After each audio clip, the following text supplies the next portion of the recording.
Empty विवेक हितैषी एक पापी इंसान है और ये खुद वो अपनी पोएट्री के माध्यम से संसार को समझाना चाहता है।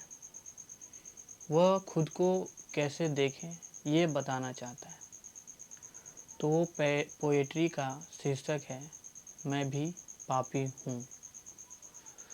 मैं पापी हूँ ये मान चुका, मुख पर कहूँ तो कौन सुना। तुम क्यों नहीं विश्वास करते मेरे भीतर की सच्चाई पढ़ते। तुमसे अलग नहीं मैं कोई, बस भटका पथ दिशा वही।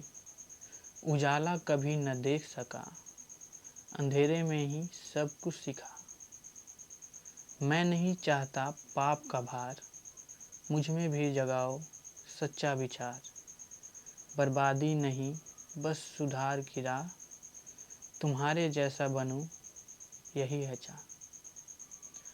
इस कविता में कवि बहुत ही सादगी से अपने अपराधों और गलतियों को स्वीकार करता है। वह कहता है कि हाँ मैं पापी हूँ, पर केवल नहीं, तुमसे अलग भी नहीं। वह दूसरों से यह चाहता है कि वे उसके भीतर के सच्चाई को देखें, न कि केवल उसके कर्मों को। कवि मानता है कि उसने उजाला नहीं देखा, पर अंधेरे ने ही उसे सही राह दिखाया है। अब वह अपने भीतर की बुराई मिटाकर सत्य और सादगी की राह पर चलना चाहता है। वह ईश्वर या समाज से क्षमा नहीं मांगता, बल्कि ज्ञान और ज्योति और सुधार की प्रेरणा मांगता है।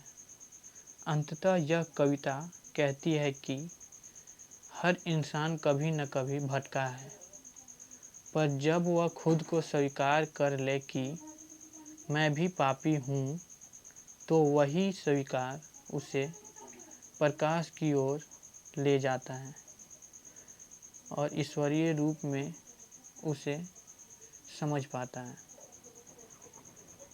बस इतना ही। इस कविता का माध्यम खुद को पापी बताना नहीं है, बल्कि आपको ये एहसास कराना है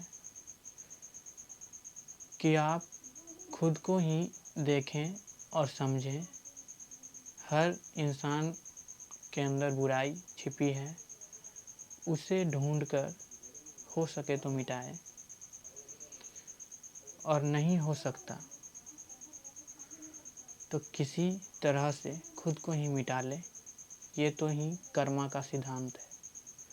तो जो कर्म को मानता है वो अपने बुराई को जरूर मिटाएगा, और जो कर्म नहीं मानता वो अपने कर्म को जरूर बनाएगा।